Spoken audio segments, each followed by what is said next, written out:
Assalamualaikum warahmatullahi wabarakatuh. Kembali lagi bersama saya Mutiara Rahmadani Putri dalam mata pelajaran sejarah peminatan. Nah, dalam video kali ini kita akan membahas mengenai sifat sumber sejarah. Nah, untuk tujuan pembelajaran kita hari ini yaitu selama dan setelah mengikuti proses pembelajaran ini, diharapkan kalian mampu menjelaskan sifat sumber sejarah. Sifat sumber sejarah. Menurut Muhammad Ali, sifat-sifat sumber sejarah ditentukan oleh zaman yang menghasilkan sumber sejarah itu. Semakin lampau atau semakin jauh dari masa kini, maka semakin langka sumber-sumber sejarah. Berdasarkan sifatnya itu dan urutan penyampaiannya, sumber sejarah digolongkan sebagai berikut. Yang pertama, sumber primer. Sumber primer adalah sumber sejarah yang dihasilkan atau dituliskan oleh pihak-pihak yang secara langsung terlibat atau menjadi saksi mata ketika suatu peristiwa sejarah terjadi. Contoh sumber primer diantaranya adanya bangunan, lukisan, artefak, foto, film, data statistik, naskah pidato, koin, foto, dan hasil wawancara yang mana bersifat sumber lisan.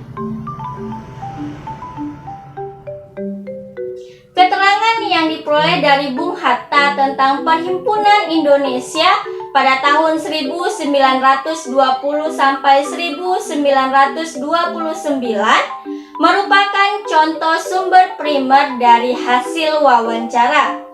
Demikian pula keterangan Bung Karno yang ditulis dalam biografinya berjudul Bung Karno Penyambung Lidah Rakyat, berkaitan dengan perjuangan bangsa Indonesia antara tahun 1945 sampai dengan tahun 1949, itu juga merupakan sumber primer. Yang kedua yaitu sumber sekunder. Apa yang dimaksud dengan sumber sekunder? Sumber sekunder adalah sumber yang dihasilkan oleh orang lain sejaman, tetapi orang itu tidak terlibat secara langsung dalam peristiwa tersebut. Misalnya, tulisan GMCT Kahin yang menuliskan kesaksian Adam Malik terhadap peristiwa proklamasi kemerdekaan Indonesia termasuk ke dalam sumber sekunder. Karena Adam Malik walaupun termasuk seorang tokoh yang hidup pada masa proklamasi, namun dia tidak terlibat secara langsung dalam peristiwa proklamasi. Berbeda dengan tokoh yang terlibat langsung dalam proklamasi, yaitu Sukarni dan BM Diah. Selanjutnya yang ketiga yaitu sumber tersier. Sumber tersier adalah hasil penelitian dari sejarawan yang dijadikan rujukan oleh para peneliti sejarah lainnya karena dianggap bermutu dan mempunyai kredibilitas yang tinggi. Hasil penelitian yang bisa kita golongkan dalam sumber tersier misalnya disertasi karya Sartono Kartodirjo berjudul Pemberontakan Petani Banten 1888.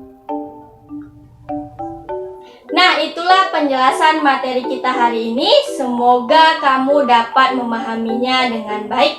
Selalu patuhi protokol kesehatan ketika keluar rumah. Wassalamualaikum warahmatullahi wabarakatuh.